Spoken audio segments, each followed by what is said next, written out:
week. That's the Nothing Personal Word of the Day for Tuesday, January 30th, 2024. And it's a double entendre Tuesday.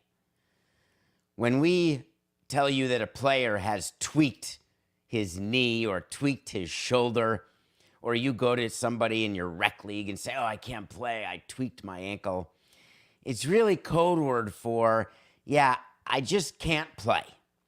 Either I can't play because I'm hurt, I can't play because I don't want to hurt, I don't want to play. Tweaking is not a medical term. I never heard our team doctor ever say to me, call me up at the end of a game, hey, I just saw your guy. Yeah, he tweaked his knee. What? What does that mean? How many days does that mean? It's not really how doctors talk. They sprained it, broke it, tore it, strained it, tore it, strained it. Did I say strain more than once? Tweak is what you do when you want to change something a little bit. I want to tweak a rule. It means I want to keep the general rule in place, but I just want to do a teeny tiny tweak. It's like you won't even notice. This has been in my head since Adam Silver first announced his new plan. The 65-game load management plan. At the time, I must tell you, I am not afraid to admit when I'm wrong or when I'm not informed totally on issues, because who could be completely informed? Plenty of people who have a microphone claim they're fully informed on everything, and in fact, they barely know a little about anything. When Adam Silver announced the 65-game minimum to be All-NBA or to be MVP, I did a segment. I said, you know what? As an owner, as a player, you want to be ready for the playoffs. Load management is not going to go away because of this. You're not going to incentivize a player to play who's got a tweaked knee. And I had not properly considered the Ja Morant and other players whose take-home pay can be altered by their postseason awards. Much like what Major League Baseball did with its pre-arbitration pool, that was almost a $5 fine. Much like what ready, here we go. We got this, Coco. 4, 8, 69. Much like what Major League Baseball did with its pre-arbitration pool, where players, if they are rookies, first years, second years, pre-arb players, and they finish at Rookie of the Year or top 3 Cy Young or MVP, they get a bonus that is a percentage of that $50 million pool. So incentives, in theory, that was done to get players paid more money when they were younger and to get teams to call up players faster, because that was a complaint of the union. When the broadcasters complain that a Saturday night game happens and Joel Embiid is not playing, and it happens all the time when teams come to cities and they're not playing their number 1, number 2, 3, 4 guys, they're resting at the second end of a back-to-back, Adam Silver said, I got a plan. And the plan is, we're going to stop you from being an All-NBA and being named an MVP. And then I learned about how super max amounts are paid, or sometimes first maxes are paid, and what the number can be for a guy in his rookie contract who's then signing a quote-unquote max extension. I learned that there are tens of millions of dollars at stake. When you put money at stake for a player, you better make sure that you have covered all your bases. The reason I'm worked up about this is the rule, as it stands now, is going to cost Joel Embiid a chance to be an All-NBA or to be an MVP, because he is missing games due to knee soreness, may have tweaked his knee. He's missed about 12 games so far this year. I think he's played a total of 33 games. You can miss 17 and still be at 65. That's 82 minus 65. So he is well on his way to missing more than 17 in theory. Joel Embiid's contract doesn't expire for another couple years, so this may not impact him, but it got me thinking about a tweak. So, dear Evan Hansen, I would like you to consider the following tweak to the 65-game rule. If a player misses 5 games in a row, I would like there to be a provision where the total number of games that counts towards your 65 or toward the 17 that you can miss is 0. Meaning any time you miss 5 or more games in a row, you actually get credited with missing 0 games. Why? Because when you miss 5 games in a row, you are not being held back for load management.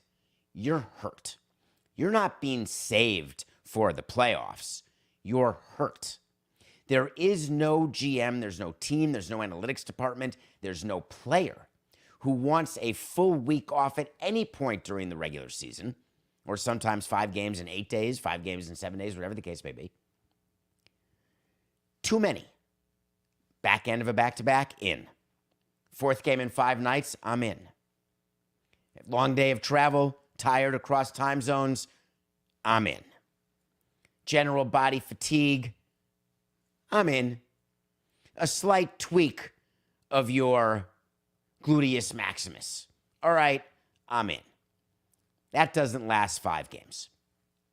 So how would that realistically look? You would say, all right, Joel Embiid is going to miss his 5th straight game, or he missed it against Portland. I think he's missed 5 in a row. It's as though he hadn't missed any games. If he plays the next game and then sits out the game after, he will have missed 5 out of 6. But if he misses the game after missing 5 in a row, that would count as a load management game, unless he misses another 5 games in a row. Is that clear, Harvey Mudd? The reason why I think Adam Silver is going to tweak this is that the union now has to pay attention to the reality of players, whether it's Joel Embiid, whether it's Luka Doncic, who's played 40 games. Even Giannis has played 45 or LeBron 43, whatever the case is. When there are super max deals or rookie extension max deals where the calculus depends on postseason honors, the union has to stand up and say, wow, we missed this. We missed this because we thought all the league was trying to do was solve for broadcast deals and load management. But in fact, what the league was trying to do, and this is me being a little cynical, and let me explain why. In fact, what the league was trying to do was hold down max deals. Is that possible? Would leagues ever pull a bait and switch on a players' union during the course of a collective bargaining negotiation? I have 3 words for you. Debt service rule. The debt service rule was put in place as a salary cap. It was said to the union back in the day by Major League Baseball that we want to put this debt service rule in because teams are losing money. We want teams to be financially healthy. We need them to have availability to the capital markets. With negative EBITDA, they don't have availability. Therefore, we really need, which is untrue because we had negative EBITDA every month. And we had plenty of availability with capital markets. Not that you want to avail yourself of all of your credit, like you in your personal life. You could always borrow more money. At some point, you say, ooh, that's going to be too much debt service. My annual nut will be too big. Hard to imagine. Not too frequent, just too big. The debt service rule, which states that you can only have a certain amount of debt, it's a multiple of your EBITDA. So if you have negative EBITDA, in theory, you only are allowed the minimum amount of debt. In order to have positive EBITDA, you have to actually run, in theory, a profitable team, at least in the books. And if you're going to run a profitable team, you may have to cut expenses. And the best way to cut expenses is not to fire the assistant to the traveling secretary or the manager of marketing. It's to get rid of players. It's to lower your payroll. The union had no idea that's how the debt service rule was going to be used. So I believe that it is not just possible, but that it's likely that the National Basketball Association did this entire load management situation as a way to potentially quash what supermax deals could be. And I think the union now knows. And I believe that there will be tweaks to this rule. So, unlike, and I don't mean to impugn anybody. Yeah, I sort of do. Unlike the gas bags out there, I'll put my reputation where my mouth is. Wait to see is when I tell you something's going to happen.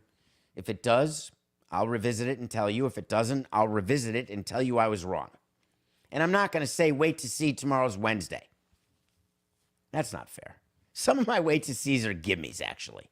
Not like day of the week, though. Wait to see. There will be a tweak to the 65 game minimum rule. And that tweak will come either in this interim period while there's a CBA or in the next CBA. So this is going to be a long one, but luckily we have a document on davidsamsonpodcast.com where you can see all the wait to sees, all the picks of the day, all the words of the day, all of the movies that we review. I don't know if you can see the word of the day. I actually can't remember if that's... Coke, is that on the document? Word of the day? Maybe. Maybe not. Either way, the official wait to see is the 65 game minimum rule will be tweaked. Wait to see. Okay. Speaking of picks of the day, nothing personal pick of the day, soon to be brought to you by our friends at DraftKings. Waiting for Coca to sign on the dotted line. Waiting for Coca and I to be in the same place at the same time. I wonder if we'll have any other DraftKings-related news coming up. That'd be interesting if we did. What would be that related news? We had the Nuggets 4.5 over the Bucks. Nuggets won by 6. We're back to 500. I do not want to be below 500 again. Doc Rivers debuted in a job that he wouldn't wish on his worst enemy. Of course, he took the job. I like that. No one wants this job, I'll do it. It's like sitting in the back seat in the middle on the bump, or sitting in the bus, in the old yellow school buses above the wheel so your knees were at your chest. I would always sit at those seats because my knees were never at my chest. I actually liked my feet being able to touch the floor. That's why I like the hump in the middle of the back seat, and I like the hump above the wheel in the yellow bus. If you know, you know. Tonight we've got the Celtics giving a touchdown to the Pacers in Boston. How's Pascal doing as a Pacer? How have the Pacers done with him? Have they done well? Everything good? Although Halliburton's been hurt. We're taking the Celtics, Doc Rivers' old team, over Larry Bird's old team. Celtics -7 over the Pacers. All right, I want to switch to the Super Bowl. We didn't talk enough about Lake Las Vegas yesterday.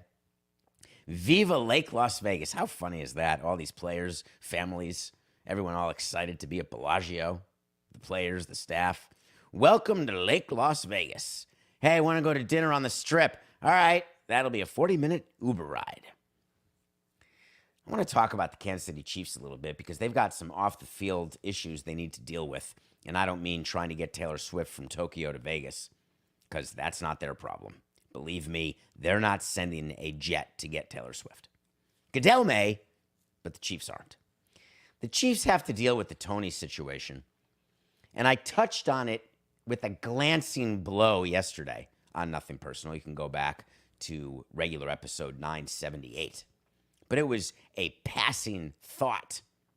But I need to revisit it because I listened to the tape of Tony's Instagram Live, and then I listened to Andy Reid talk about it, and I realized, yikes. This is the exact type of distraction that you don't want heading into a Super Bowl. You want to really minimize it. So here's the backstory. Tony was inactive, and the Chiefs said he was hurt. Tony said he wasn't hurt. No one used that exact language. But then Andy Reid, in an interview, said there were no erroneous injury reports filed regarding Kadarius Toney. He's been on the injury report, so that part is not made up by any means. While Toney claims his hip's fine, his ankle's fine, everything's good, I'm not hurt, it's all a lie.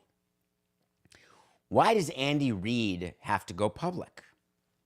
Because one of the things that the NFL is worried about, let me say it a better way. Ready? 4, 8, 6, 9. The main thing the NFL is worried about is gambling and integrity. And one of the things that is important to the National Football League as it seeks this layer of non-WWE integrity is the injury report. Who's playing, who's not playing. We like it in basketball. We hate to see that Embiid's not in the injury report and then he doesn't play. Baseball now says, hey, you have to announce your starting pitchers and you have to submit your lineups to us and we'll publicly disclose the lineups. All of it is gambling related. But in the NFL, where the amount of money gambled on NFL games is a huge multiple of that which is spent on the other leagues, even when there's no NFL games being played, it's like people take a break sometimes. Though betting on baseball is super fun, as you'll see once we start picking baseball games, which we get to do really soon because spring training betting, nothing like it. The NFL injury reports are like sacred because the lines depend on it. People are looking at it, not just for fantasy. I'm talking for reality. And so when a player is questioning his existence on the injury report, and the team doubles down saying, no, he's on that injury report because he's injured, not because of discipline, not because we want him inactive. The NFL has to make sure that the team is telling the truth. And the team, as part of its evidence, when called on by the league, the way the Chiefs were certainly called on by the commissioner's office, is they say, of course he was hurt. Hey, Andy, in your next interview, we're going to need you to bring this up and say that Tony is actually hurt, that he's actually on the injury report because he's actually hurt. Because in theory, you could put someone on the injury report as doubtful and then say, oh, it was just a tweak. He's totally fine. And then he plays. And that could have an impact. I wonder what the next Super Bowl story is going to be with the Niners. They got to come up with some good stories. They've come up with the ticket price story. That's a good one. The get-in price. Most expensive ticket would have been even bigger with the Lions. I like when leagues say that. Hey, our game is so popular. But if the Lions had been there because of their story and the way their secondary market works, those people would have traveled to Vegas. Although it's much closer to San Francisco than it is to Detroit. But that said, here's a little hint on markets for tickets. If you're willing to wait, the prices go down. The reason why they're so high right now is that people who don't want to fly to Vegas and take the chance, although Vegas is the type of city, it's not like going to Indy. I'm sorry, I don't mean to say anything about Indy or Cleveland or St. Louis or Milwaukee or Pittsburgh or San Fran or New York. I had to put all those cities in so no one got upset. I can't believe I'm now that guy. I don't want to upset anybody. All right, how about this? We're like it not even measurable in Idaho. So imagine Idaho as a Super Bowl. You're not making a plan to go to Idaho without tickets to the game because if you don't go to the game, what are you going to do? Notwithstanding the great biking and the great hiking and how absolutely gorgeous it is. All right, are you happy, 0.1%? Vegas, make your plan, go to Vegas. Knock yourself out. You don't get tickets to the game because it's too much, or you lose at the tables. Maybe you'll win at the tables and then have money to buy better seats. Maybe you'll lose at the tables and then sell your tickets. Maybe you'll lose at the tables and not buy your tickets. But either way, you'll get some good meals and you'll be in Vegas. You could even stay in Lake Vegas or Henderson, or you could go to the Grand Canyon. There's so much to do. I don't think it's necessary to buy the tickets at these prices. Not yet. So I think that's the story that they've come up with, how exciting everyone should be. Then, of course, they're going to have the announcements of the NFC Championship and AFC Championship viewers, 50 million plus records, best in a decade. That carries the news for a day. Then we'll get into the travel. You'll get pictures of the players deplaning in Vegas. Then you'll get media day and you'll see the little kid doing the interviews, and there'll be some good stories. Then you'll wait because half the media who's staying at the Luxor is going to be monitoring the police radio, waiting to see who the first player or team official is who's arrested. Then you'll see the buses of escorts being brought in. That'll be good news, good stories. Then you'll get to the X's and O's. We'll start doing predictions. And then 2 weeks later, you'll get picks and a kickoff. And of course, There's nothing better than the commercial kickoff commercial touchback. It's very exciting. How is the NFL not changing that? Only because they don't want kickoff returns because of concussions? If you really don't want kickoff returns, then why do you have kickoffs? I'm definitely not the first to have said this, but I really mean it. Just start the ball on the 20. It doesn't need to be the 25, especially with the way you're calling defensive penalties. Although I know you love offense, but just start. And by the way, start at the 40. You want offense so badly. That's my new thing. How about if there's no kickoffs and it's 1st and 10 at the 30? Everybody. Oh, but we need those commercials. I'm fine with an extra commercial during a break. Extend the breaks. The networks do this. Do you like this new thing they do? Time out. We'll be back in 30. And then they do split screens so you can watch the State Farm, but you can see what's going on as the quarterback has all the 10 people spraying water in their face masks so they can get a quick drink, toweling off, getting their hoods put on them when it's cold. Yep, we're watching the State Farm commercial, and then we're back in 30. Speaking of back in 30, what is our break? I don't know. When we come back, we are going to review a movie I watched yesterday that just came out on Netflix. It is a great documentary. Can't wait to talk about it. And then as we are 2 weeks away from pitchers and catchers reporting, 2 weeks, that's it. Do you know that we are under 2 months from a regular season game? Now, you're thinking that March 31st is the opening day, so it's over 2 months. And I'm going to tell you, Korea, baby. Dodgers, Padres, March 20, March 21, 6 a.m. There's going to be split screen action during those games. Those days on Nothing Personal. Games start at 6 a.m. All right, Coco now. All right, fine. We'll be right back.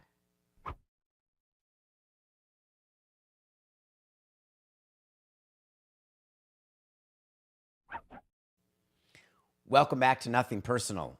It's David Samson and Matthew Coca as we eagerly wait the results of all of your voting for the Sports Podcast Awards.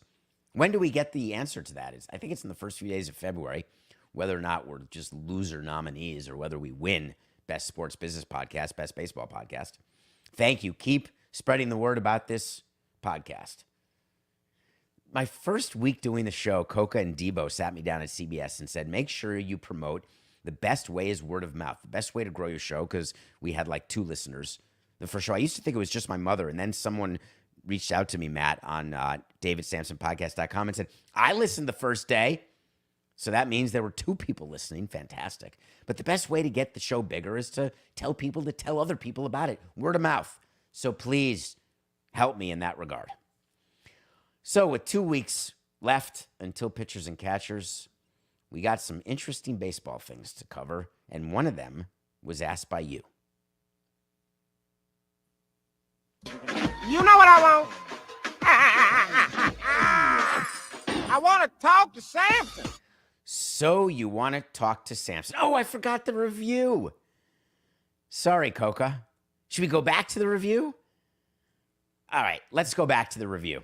That's the order. That makes me comfortable. Do you know why? Because on my rundown, what I want to talk about in the So You Want to Talk to Samson is about the Oakland A's, and there's something so awesome going on. But I'm gonna do the review because that's what people expect after the break. So we just got back from break. Welcome back to Nothing Personal. I watched a documentary called The Greatest Night in Pop on Netflix. I don't care how old you are. You can be 20 years old listening to this. You can be 50 years old listening to this. You can be Coca's grandpa listening to this.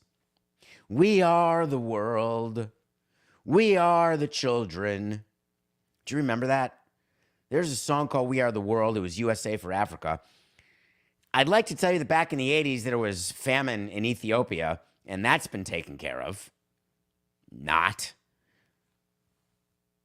There was a time when celebrities, instead of using their platforms, there was no Twitter or anything like that, instead of using it to be ultra political and figure out, are you on the left, are you on the right, who do you love, who do you hate, they would try to figure out ways to raise money for charities. They would try to draw attention. Not gonna play in Sun City. God, wouldn't it be cool if I could sing Sun City? Not gonna play in Sun City. If you don't know what that is, then I can't help you, but let's just help you. Apartheid.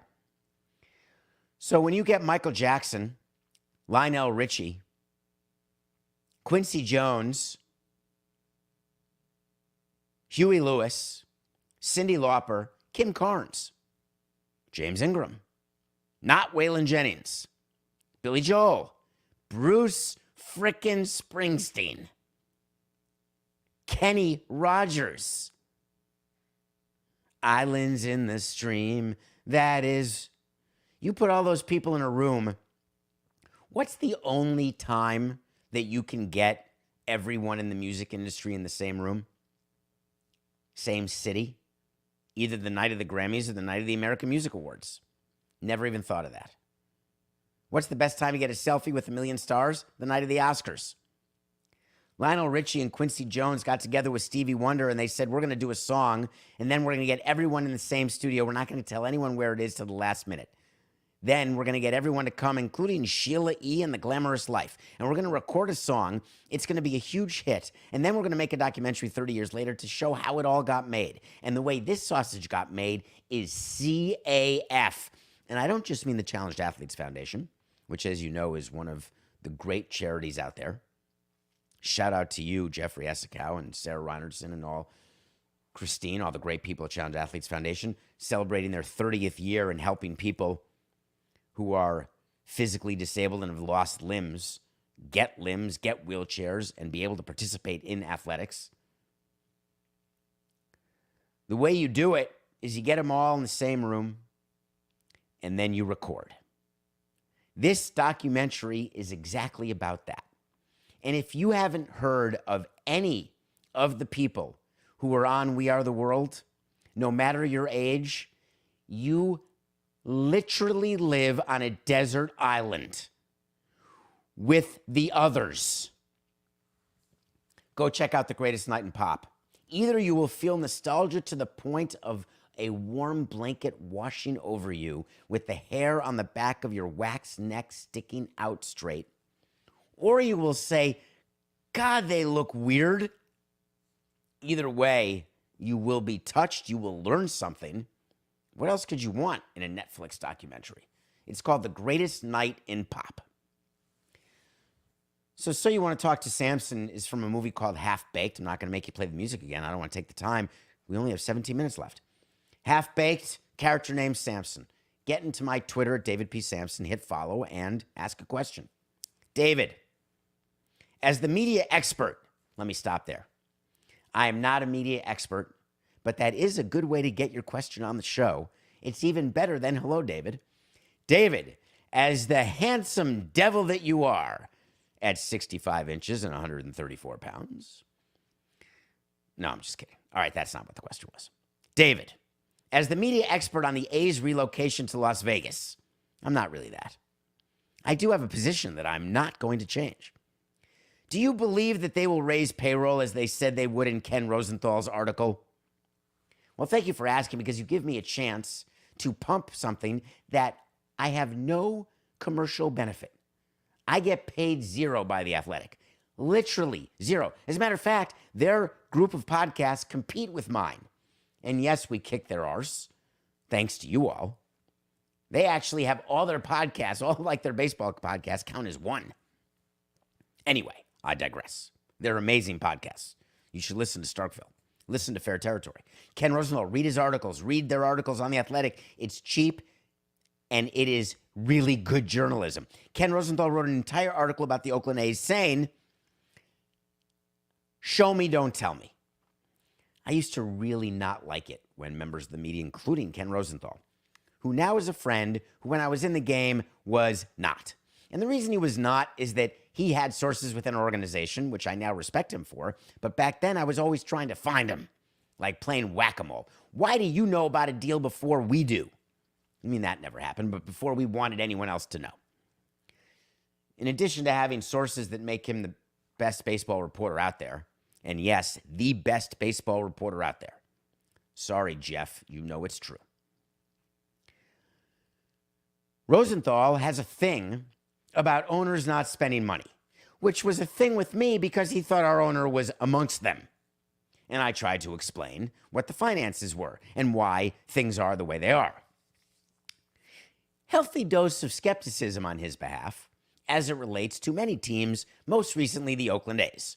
Strangely enough, Dave Kaval, the president of the A's, and John Fisher, the owner of the A's, are on a relocation tour. The relocation tour is where to play in the interim period when their lease at Oakland Coliseum runs out, which is at the end of 24, and their new stadium in Vegas can't open until 28. Now, all the people out there who assume that I'm wrong and they're right, that the A's are moving to Vegas for sure, are pointing out a letter that came from Bally's, the news that came out that the Tropicana is being demolished, the A's are moving to Vegas. Horse hockey. The Tropicana being demolished has nothing to do with the A's moving to Vegas. The Tropicana was being demolished anyway. It is cheaper. It's like a tear down when you buy a house and you're like, should we renovate or get a new one? Like what the White Sox are doing. You get a new one. They need a new hotel on that property. They're not revamping the Trop. By the way, Trop, first hotel I ever went to in Vegas when I turned 21 with my grandfather and father. That's what we did as the Samson family. Turn 21, go to Vegas. Let's start the debauchery right now. Unfortunately, the type of debauchery had dice in it and cards, not garters. But either way, debauchery is debauchery. The Tropicana was being demolished either way. So when the employees of the Tropicana are written a letter by Bally's saying it's being demolished, the Oakland A's say, could you please just put in that letter just for us that we're doing this so we can do a stadium? So then the whole media, everyone will believe that we're really moving to Vegas. It is absolute horse hockey, available on davidsamsonpodcast.com. Dave Kaval doesn't even talk to anybody in Vegas anymore because he's overwhelmed to stay. John Fisher's being the mouthpiece, not doing great. We've gone through that. But we did get Kaval to do an interview. He did tell Ken Rosenthal the greatest line. Not the greatest line, but a pretty good line. Pretty good. We expect to have a competitive payroll that is going to enable us to have the resources necessary to field a competitive team year in and year out. Hold on, let me check my notes. Let me just quickly check what everybody says. Hold on, page 2, when you're trying to get stadium financing or when you fire under stadium financing, firing general manager, firing manager, or cutting payroll, trading player. Statement 2 reads, we are trying to field a competitive team year in and year out. All right, let me go back to my interview. We expect to have a competitive payroll that's going to enable us to have the resources necessary to field a competitive team year in and year out. Kaval said, we think that's necessary for the Vegas market. You're right. It's only necessary for the Vegas market. Not necessary in Oakland, not necessary in New York, not necessary in Boston. It's just Vegas. I think it would have been better to say, hey, that's what all teams aspire to do. But by the way, only 15 out of 30 teams finish above 500 generally, and only one team ends up winning the World Series. Of course, we all strive to win, but the smartest teams know when they can win and when they can't. What we want is the ability to build and then add when we're ready to win. To do that, we want to have a better chance at more revenue. To do that, we need people to pay more money. To do that, we need to get more money from people. Therefore, we need more opportunities and options, so we need a stadium. I always like the honest approach. It's better. How about just saying so? So, what does it all mean? Do I believe that they're going to raise payroll as they said they would? What he's claiming is that in this interim period, they want to raise payroll because they want to build to a crescendo so you try to win in your first year in the new stadium in 28. Tried it. Ended up signing free agents to add to a team that we thought could win from 2011. Signed a bunch of free agents. Had a terrible 2012. Overextended. Traded them all away. The rest is history. Everybody always tries to do that. Here's the thing. New stadiums are not the panacea they used to be. New stadiums do not guarantee bumps of attendance the way they did when Cleveland or Pittsburgh or even San Francisco, when they opened new stadiums, they had their attendance turn around and they had periods of real sustained winning. Well, at least Cleveland did, and San Francisco. It turns out what markets really want now, new stadium or not, doesn't matter. They actually just want teams which are competitive. That there is the conundrum. The problem is there is no longer that need for the pre-new stadium opening runway where you build, build, build, and then hit that crescendo, hit the end of the rebuild, and time it perfectly. What we've learned over the past 2 decades is that timing a rebuild is super hard. That's why teams always say, oh, we're ahead of plan. Oh, we're behind plan. My view has changed. Here's the plan. When your team's good, that's the plan. The Arizona Diamondbacks, they're not rebuilding anymore. They won. Their plan now is to add if they can. When you make the playoffs, you say, all right, that's it. The Marlins made the playoffs. Let's add. But then you get to say, wait a minute, I looked at the way the Marlins won. So many 1-1 games. We're losing so much money. Let's not say this is our moment of winning, and let's take a few steps backwards. So do I think that they're going to build in this interim plan, which they don't even have an interim plan? I absolutely do not. Do I think they'll have a payroll of $170 million in 2028, first year in a new stadium? I absolutely do not. Do I think that 170 will be a competitive payroll in 2028? I absolutely do not. 170 will be well below the median in 2028. What is required of a team is a great farm system that produces a pipeline where you have young players overperforming their contracts, sprinkled in with really good veteran long-term contracts. That's the formula required if you're not in the top 3 in payroll. And even being in the top 3 of payroll, you could still end up like the Padres or Yankees or Mets from last year and not make the playoffs. The other reason why I don't believe they will be raising payroll as they head into the new stadium is we have still not seen word one about the financing of the ballpark, the operation of the ballpark, how all this is going to work with Bally's, meaning they have no projections. They have no idea what money is going to be required and when. They don't know at what rate they're going to borrow the money, so they don't know what their annual interest payments are. They have no way to put together a plan that enables them to spend money in this interim period. They've got to keep their powder dry. They've got to keep cash on hand and credit availability in order to put that into the new ballpark, not into interim payrolls. So do I believe they will raise payroll as they said they would in Ken Rosenthal's article? Well, as the media expert on the A's relocation, I say no chance toilet pants. I don't know how to segue that into this next topic, so I'm just going to do it. How dare you? If you're listening to this show and you are or you know the person who stole Jackie Robinson's statue out of a park in Wichita, how dare you? I'm not standing on my high horse. I'm not preaching. I'm using my microphone. I'm using my platform, as you all have your platform to use, to ask a very simple question. The backstory is the statue of Jackie Robinson was stolen from a public park in Wichita. They cut it off at the ankles and walked away with it. People are up in arms. There's a reward for its safe return, like it's a dog or a cat. That statue is not coming back. It will not be returned. The people who stole it for nefarious reasons that don't include the resale of the statue as is. Melt it and sell it for parts. Is there racism involved? When you steal a Picasso or a Van Gogh, there's several reasons why Thomas Crown would do that, not the least of which is to bed Rene Russo. Not such a bad reason. The reason they do it is, one, they either want to sell it overseas.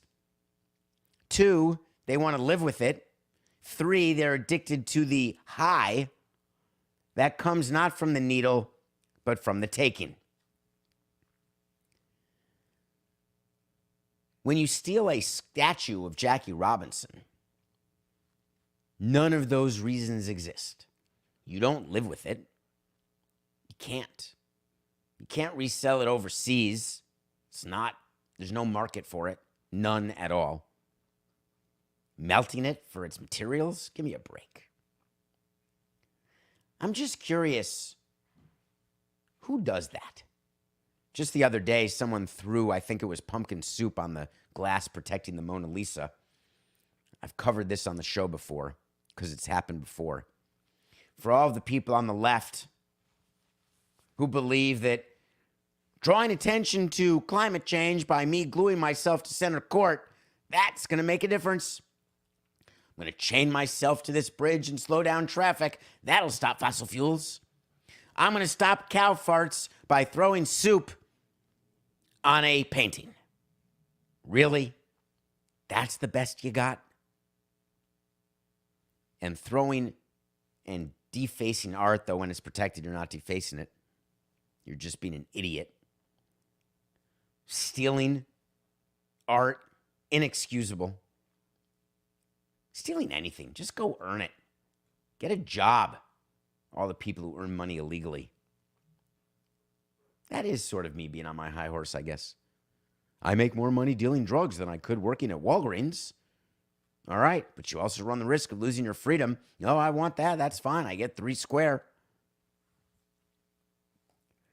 Stealing the Jackie Robinson statue? What do you think that is? That's your way of showing how great the white race is? How bad it is that Jackie Robinson played in Major League Baseball, what he represents? Jackie Robinson should not represent color to anybody. He should represent values. Jackie Robinson's core values were not based on his color. They were based on his heart, his constitution. He embodied greatness off the field and on. If you have the statue of Jackie Robinson, or if you stole it, what is it you have? What is your problem? Are you going to change the world? Are you going to make it one race? Going full Aryan nation? How about that? I am angry about all of the people who believe that no one can look different or be different than they are. And it's happening everywhere, not just based on color, based on religion. I don't get it. Maybe my word of the day, instead of tweak, should have been live and let live. Maybe I should make that my word of the day every day. Maybe one person will adapt that and adopt it. Not adapt it, tweak it, adopt it. I don't want it tweaked or adapted. I want it adopted. Maybe one person will adopt that starting today. Tolerance. Tolerance. By the way, the amount of the reward for the Jackie Robinson sculpture, like $1,500 or $2,500, that's really going to incentivize a racist from... That'll change him. I want the $2,500. Or is that the resale value? Is that the value of the parts? Do you think that the people who stole the Jackie Robinson statue are doing math and figuring out the best way to capitalize and monetize it? Do you actually think that the people who stole it are watching the show? Because if they are, then they're making it just about business. This was not about business. Stealing the Jackie Robinson statue out of a public park in Wichita, that was downright personal.